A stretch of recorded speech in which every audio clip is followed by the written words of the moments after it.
ఓం శాంతి. ఈరోజు Murali date 14 April 2025. బాబా చెప్తున్నారు, మధురమైన పిల్లలు, సుఖ దుఃఖముల ఆట గురించి మీకు మాత్రమే తెలుసు. ఇందులో అర్ధకల్పం సుఖము, అర్ధకల్పం దుఃఖము ఉంటుంది. తండ్రి దుఃఖంను హరించి సుఖంనిచ్చేందుకు వస్తారు. ప్రశ్న: చాలామంది పిల్లలు ఏ విషయంలో తమ హృదయాలను సంతోషపరుచుకొని నాకు అంతా తెలుసు అని భావిస్తారు? జవాబు: చాలామంది మేము సంపూర్ణమైపోయాము, సంపన్నమైపోయామని భావించి తమ హృదయాలను సంతోషపరుచుకుంటారు. ఇలా భావించటం కూడా నాకు అంతా తెలుసు అని అనుకోవటం. బాబా అంటున్నారు, మధురమైన పిల్లలు, ఇప్పుడు మీరు ఇంకా చాలా పురుషార్థం చేయాలి. మీరు పావనంగా అయితే ప్రపంచం కూడా పావనమైంది కావాలి. రాజధాని స్థాపన అవ్వాలి. ఒక్కరే వెళ్ళలేరు. పాట: తల్లివి నీవే, తండ్రివి నీవే. ఓం శాంతి. ఇలా పిల్లలకు తమ పరిచయం లభిస్తుంది. మనమంతా ఆత్మలమే అని తండ్రి కూడా అంటున్నారు. అందరూ మనుషులే. చిన్నవారైనా పెద్దవారైనా, ప్రెసిడెంట్ అయినా, రాజారాణి అయినా అందరూ మనుషులే. ఇప్పుడు తండ్రి అంటున్నారు, అందరూ ఆత్మలే, కానీ నేను ఆత్మలందరి తండ్రిని. అందుకే నన్ను పరంపిత, పరం ఆత్మ లేక సుప్రీం అని అంటారు. వారు ఆత్మలైన మనందరికీ తండ్రి అని, మనమంతా పరస్పరంలో సోదరులమని పిల్లలకు తెలుసు. తర్వాత బ్రహ్మ ద్వారా సోదరీ సోదరుల ఉన్నత కులము, నీచ కులములు ఉంటాయి. ఆత్మలైతే అందరూ ఆత్మలే. ఇది కూడా మీకు తెలుసు. మనుషులకైతే ఏమీ తెలియదు. ఇప్పుడు తండ్రి కూర్చుని మీకు అర్థం చేయిస్తున్నారు. తండ్రిని గురించి ఎవరికీ తెలియదు. ఓ భగవంతుడా, ఓ తల్లి, తండ్రి అని మనుషులు పాడుతూ ఉంటారు. ఎందుకంటే ఉన్నతాతి ఉన్నతమైన వారు ఒక్కరే ఉండాలి కదా. వారు అందరికీ తండ్రి, అందరికీ సుఖంనిచ్చేవారు. ఈ సుఖ దుఃఖముల ఆట గురించి కూడా మీకు తెలుసు. ఇప్పుడిప్పుడే సుఖం, ఇప్పుడిప్పుడే దుఃఖం ఉంటుందని మనుషులు భావిస్తారు. అర్ధకల్పం సుఖం, అర్ధకల్పం దుఃఖం ఉంటుందని వారికి తెలియదు. సతో ప్రధానము, సతో రజో తమో ఉన్నాయి కదా. శాంతిధామంలో ఆత్మలు ఉన్నప్పుడు మనమంతా సత్యమైన బంగారంగా ఉండేవారము. అప్పుడు ఏమాత్రమూ కల్తీ లేదు. భలే అక్కడ ఆత్మలలో తమ తమ పాత్ర నిండి ఉంటుంది. కానీ ఆత్మలన్నీ పవిత్రంగా ఉంటాయి. అపవిత్ర ఆత్మ అక్కడ ఉండచాలదు. ఈ సమయంలో ఇక్కడ ఒక్క పవిత్ర ఆత్మ కూడా లేదు. బ్రాహ్మణ కులభూషణులైన మీరు కూడా పవిత్రంగా అవుతూ ఉన్నారు. ఇప్పుడే మీరు స్వయాన్ని దేవతలమని చెప్పుకోలేరు. వారు సంపూర్ణ నిర్వీకారులు. మిమ్మల్ని సంపూర్ణ నిర్వీకారులు అని అనరు. దేవతలను తప్ప శంకరాచార్యులను గాని మరెవ్వరినీ గాని అలా సంపూర్ణ నిర్వీకారులు అని అనరు. జ్ఞానసాగర్ని నోటి ద్వారా ఈ విషయాలను మీరే వింటున్నారు. జ్ఞానసాగర్డు ఒక్కసారి మాత్రమే వస్తారని కూడా మీకు తెలుసు. మానవులైతే పునర్జన్మలు తీసుకుని మళ్ళీ వస్తారు. ఎవరైనా జ్ఞానం విని వెళ్ళిపోతే తమలో ఆ సంస్కారాలను నింపుకుని పోయి ఉంటారు. కనుక వారు మళ్ళీ జన్మ తీసుకుని వచ్చి వింటారు. 6-8 సంవత్సరాల వయసు గల పిల్లల్లో కూడా కొంతమందికి మంచి జ్ఞానం వచ్చేస్తుంది. ఎందుకంటే ఆత్మ అయితే అదే కదా. జ్ఞానం విన్నప్పుడు వారికి చాలా బాగుంది అని అనిపిస్తుంది. మాకు మళ్ళీ అదే తండ్రి నుండి జ్ఞానం లభిస్తూ ఉందని ఆత్మ భావిస్తుంది. లోపల చాలా ఖుషి ఉంటుంది. ఇతరులకు కూడా నేర్పించేందుకు ప్రారంభిస్తారు. స్ఫూర్తి కనబడుతుంది. ఉదాహరణకి యుద్ధాలు చేసేవారు కూడా తమతో ఆ సంస్కారాలు తీసుకెళ్తారు. కనుక వారు బాల్యం నుండే అదే పనిలో సంతోషంగా నిమగ్నమవుతారు. ఇప్పుడు మీరు పురుషార్థం చేసి నూతన ప్రపంచానికి యజమానులు కావాలి. ఇప్పుడు మీరు అందరికీ నూతన ప్రపంచానికి గాని శాంతిధామానికి గాని మీరు యజమానులుగా అవ్వవచ్చు. శాంతిధామం మీ ఇల్లు, అక్కడి నుండి మీరు పాత్ర చేసేందుకు ఇక్కడకు వచ్చారు అని చెప్పండి.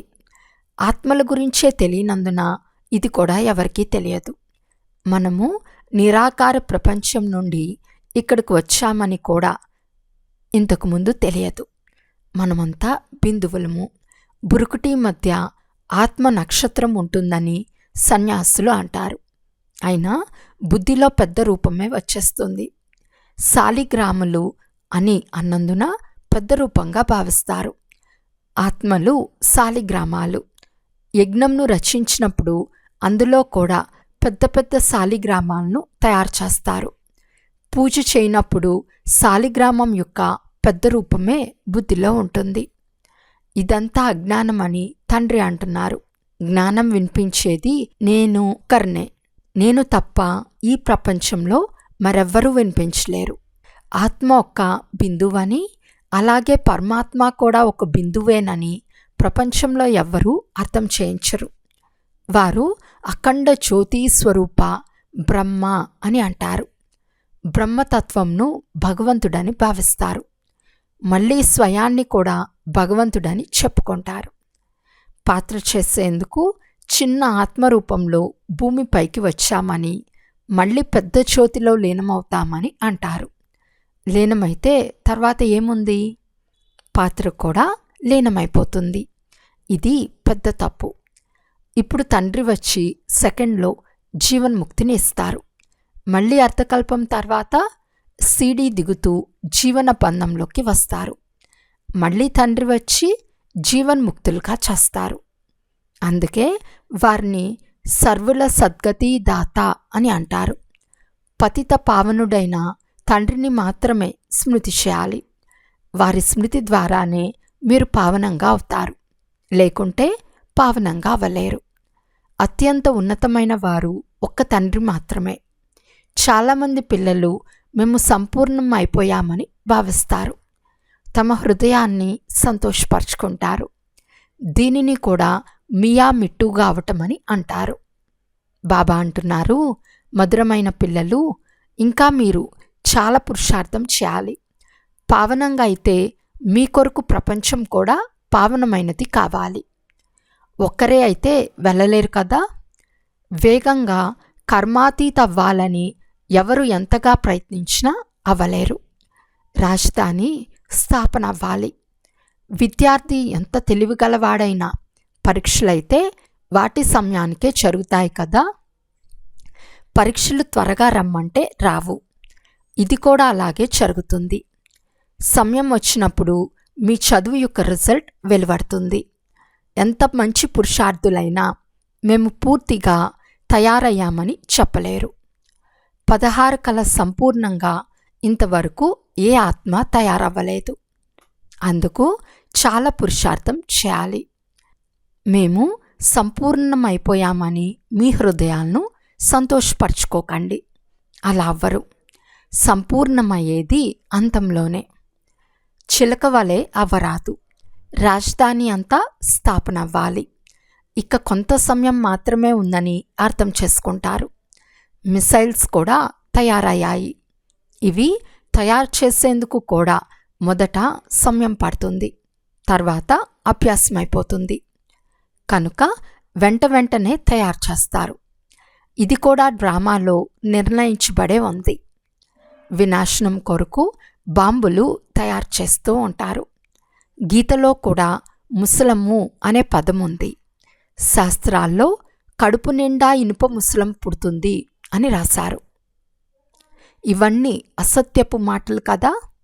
తండ్రి వచ్చి వాటినే మిసైల్స్ అని అంటారని తెలియచేస్తున్నారు. ఇప్పుడు మనం వినాశనానికి ముందే తమోప్రధానం నుండి సతోప్రధానంగా అవ్వాలి. మనం ఆది సనాతన దేవీ దేవతా ధర్మానికి చెందిన వారమని పిల్లలకు తెలుసు. సత్యమైన బంగారుగా ఉండేవారము. భారతదేశాన్ని సత్యఖండమని అంటారు. ఇప్పుడు అసత్యఖండంగా తయారైంది. బంగారు కూడా సత్యంగా అసత్యంగా ఉంటుంది కదా. ఇప్పుడు పిల్లలైన మీరు తండ్రి మహిమ ఏమిటో తెలుసుకున్నారు. వారు మానవ సృష్టికి బీజరూపులు, సత్యము చైతన్యము. ఇంతకుముందు కేవలం మహిమ చేసేవారు. ఆ తండ్రి ఇప్పుడు మనలో అన్ని గుణాలు నింపుతున్నారని మీకు తెలుసు. తండ్రి అంటున్నారు, మొట్టమొదట స్మృతి యాత్ర చేయండి. నన్ను స్మృతి చేస్తే మీ వికర్మలు వినాశనమైపోతాయి. నా పేరే పతిత పావనుడు. ఓ పతిత పావన రండి అని పాట కూడా పాడతారు. కానీ వారు వచ్చి ఏం చేస్తారో ఎవరికీ తెలియదు.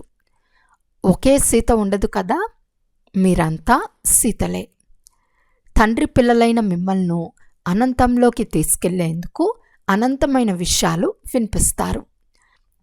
బేహద్దు బుద్ధి ద్వారా స్త్రీ పురుషులంతా సీతలే అని మీకు తెలుసు. అందరూ రావణుని జైల్లో ఉన్నారు. రాముడు వచ్చి అందర్నీ రావణుని జైలు నుండి విడిపిస్తారు. రావణుడు మనిషి కాదు. ప్రతి ఒక్కరిలో 5 వికారాలు ఉన్నాయి. అందుకే దీనిని రావణ రాజ్యం అని అంటారు. దీని పేరే వికారి ప్రపంచం. అది నిర్వికారి ప్రపంచం. రెండిటికి వేరువేరు పేర్లు ఉన్నాయి. ఇది వైశాలయం, అది శివాలయం. నిర్వికార ప్రపంచానికి ఈ లక్ష్మీనారాయణులు యజమానులుగా ఉండేవారు. వీరి ముందు వికారి మనుషులు తల వంచి నమస్కరిస్తారు. వికారి రాజులు ఆ నిర్వికారి రాజుల ముందు తల వంచి నమస్కరిస్తారు. ఇది కూడా మీకు తెలుసు. మనుషులకు కల్పం ఆయువెంతో కూడా తెలియదు. కనుక రావణ రాజ్యం ఎప్పుడు ప్రారంభం అవుతుందో ఎలా తెలుస్తుంది? సగం సగం ఉండాలి కదా. రామరాజ్యం, రావణ రాజ్యం ఎప్పటి నుండి ప్రారంభమవుతాయి? అంతా అస్తవ్యస్తం చేసేశారు. ఇప్పుడు తండ్రి అర్థం చేయిస్తున్నారు. ఈ 5000 సంవత్సరాల చక్రం తిరుగుతూనే ఉంటుంది. మనం 84 జన్మల పాత్ర చేస్తామని ఇప్పుడు మీకు తెలిసింది. తర్వాత మనం ఇంటికి వెళ్ళిపోతాం. సత్యత్రేతాయుగాలలో కూడా పునర్జన్మలు తీసుకుంటారు. అది రామరాజ్యం. ఆ తర్వాత రావణరాజ్యంలోకి రావాల్సి ఉంటుంది. ఇది గెలుపు ఓటముల ఆట. మీరు గెలుపొందితే స్వర్గానికి అధికారులుగా అవుతారు. ఓడిపోతే నరకానికి యజమానులుగా అవుతారు. స్వర్గం వేరుగా ఉంటుంది. ఎవరైనా మరణిస్తే స్వర్గస్థులయ్యారని అంటారు. మీరిప్పుడిలా అనరు. ఎందుకంటే స్వర్గం ఎప్పుడవుతుందో మీకు తెలుసు. వారేమో జ్యోతి జ్యోతిలో కలిసిపోయిందని అంటారు, లేక నిర్వాణానికి వెళ్ళారని అంటారు. కానీ అలా జ్యోతి జ్యోతిలో కలిసిపోదని మీరంటారు. సర్వుల సద్గతి దాత ఒక్కరే అని గాయనముంది. సత్యుగంను స్వర్గమని అంటారు. ఇప్పుడిది నరకం.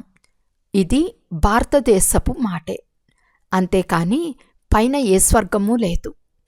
దిల్వాలా మందిరంలో స్వర్గంను కప్పు పైన చూపించారు. అందువలన స్వర్గం పైనే ఉందని మనుషులు భావిస్తారు. అరే, పైన పైకప్పులో మనుషులు ఎలా నివసించగలరు? బుద్ధిహీనులు కదా. ఇప్పుడు మీరు వాటన్నిటినీ స్పష్టంగా అర్థం చేయిస్తారు. ఇక్కడ స్వర్గవాసులుండేవారని, వారే తిరిగి ఇక్కడే నరకవాసులుగా అవుతారని మీకు తెలుసు. ఇప్పుడు మళ్ళీ స్వర్గవాసులుగా అవ్వాలి. ఈ జ్ఞానం నరుణ్ నుండి నారాయణునిగా చేస్తుంది. సత్యనారాయణులుగా తయారయ్యే కథను కూడా వినిపిస్తారు.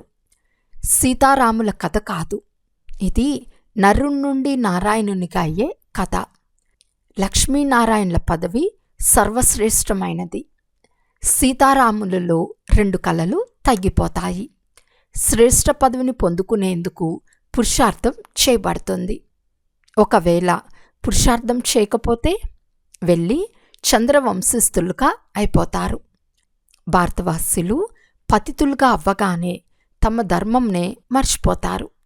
క్రైస్తవులు సతో నుండి తమో ప్రధానులుగా అయిన తమ సాంప్రదాయంలోనే ఉన్నారు. ఆది సనాతన దేవీదేవత ధర్మం వారు తమను తాము హిందువులని చెప్పుకుంటున్నారు. మేము వాస్తవానికి దేవీ దేవతా వంశస్థులమని అర్థం చేసుకోరు. విచిత్రం కదా. హిందూ ధర్మంను ఎవరు స్థాపించారు అని మీరు అడిగితే తిక్కుమక పడతారు.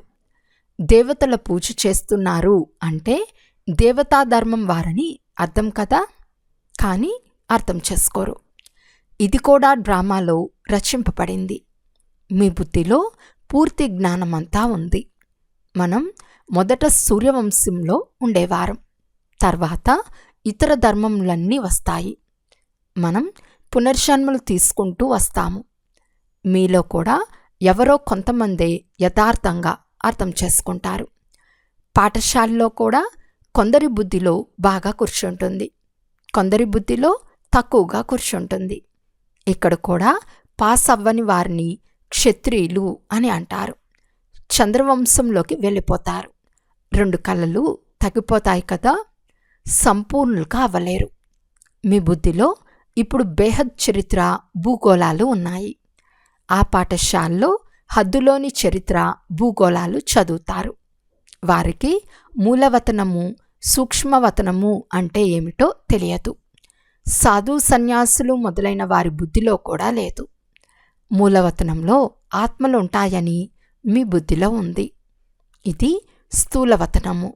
మీ బుద్ధిలో జ్ఞానమంతా ఉంది. స్వదర్శన చక్రధారి సైన్యం కూర్చుని ఉంది.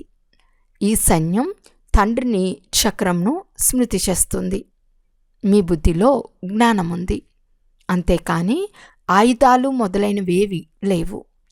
జ్ఞానం ద్వారా స్వదర్శనం జరిగింది. ఇప్పుడు తండ్రి రచయిత, రచనల ఆది మధ్యాంతాల జ్ఞానంను ఇస్తున్నారు. ఇప్పుడు తండ్రి ఆజ్ఞాపిస్తున్నారు. రచయితను స్మృతి చేస్తే వికర్మలు వినాశనమవుతాయి. ఎవరు ఎంత స్వదర్శన చక్రధారులుగా తయారైతే అంత ఇతరులను తయారు చేస్తారు. ఎవరు ఎక్కువ సర్వీస్ చేస్తారో వారికి అంత ఎక్కువ పదవి లభిస్తుంది. ఇది సాధారణ విషయం.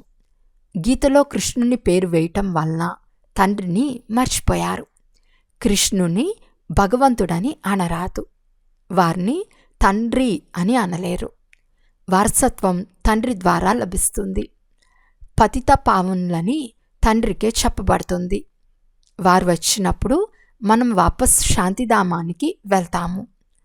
మనుషులు ముక్తి కొరకు ఎంత తల కొట్టుకుంటూ ఉంటారు.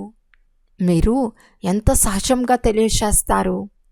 పతిత పావనులు పరమాత్మ అని చెప్పండి. పరమాత్మ పతిత పావనుడైతే మళ్ళీ గంగలో స్నానం చేసేందుకు ఎందుకు వెళ్తారు? గంగానది తీరంలో కూర్చుని అక్కడే మరణించాలని ఆశిస్తారు. మరణించేటప్పుడు బెంగాల్లో గంగానదిలోకి వెళ్ళి హరి బోల్ అని అనేవారు. అలా చేస్తే ముక్తులైపోతారని భావిస్తారు. ఆత్మ ఏమో వెళ్ళిపోయింది. అదేమో పవిత్రంగా అవ్వలేదు. ఆత్మను పవిత్రంగా చేసేవారు తండ్రి ఒక్కరు మాత్రమే. వారినే పిలుస్తారు. ఇప్పుడు తండ్రి చెప్తున్నారు, నన్ను స్మృతి చేస్తే వికర్మలు వినాశనమవుతాయి. తండ్రి వచ్చి పాత ప్రపంచాన్ని కొత్త ప్రపంచంగా చేస్తారు. అంతేకాని కొత్తదాన్ని రచించరు. అచ్చా, మధురాతి మధురమైన అపురూపమైన పిల్లలకు మాతా పిత బాప్దాదాల ప్రియ స్మృతులు మరియు గుడ్ మార్నింగ్. ఆత్మిక పిల్లలకు ఆత్మిక తండ్రి నమస్తే. ఆత్మిక తండ్రికి ఆత్మిక పిల్లల యొక్క ప్రియ స్మృతులు మరియు నమస్తే నమస్తే నమస్తే. ధారణ కొరకు ముఖ్య సారము. ఫస్ట్ పాయింట్, తండ్రిలో ఏ గుణాలున్నాయో వాటిని స్వయంలో నింపుకోవాలి. పరీక్షకు ముందే పురుషార్థం చేసి స్వయాన్ని సంపూర్ణ పావనంగా చేసుకోవాలి. ఇందులో అంతా నాకే తెలుసు అని భావించరాదు. సెకండ్ పాయింట్, స్వదర్శన చక్రధారులుగా అవ్వాలి. ఇతరులను కూడా తయారు చేయాలి. తండ్రిని, చక్రంను స్మృతి చేయాలి. అనంతమైన తండ్రి ద్వారా అనంతమైన విషయాలను విని తమ బుద్ధిని బేహద్దులో ఉంచాలి, హద్దులోకి రాకూడదు. వరదానము: స్వస్థితి ద్వారా పరిస్థితులపై విజయాన్ని ప్రాప్తి చేసుకునే సంగం యుగి విజయీ రత్న భవ. పరిస్థితులపైన విజయాన్ని ప్రాప్తి చేసుకునే సాధనం స్వస్థితి. ఈ దేహం కూడా పరాయిది, సొంతం కాదు.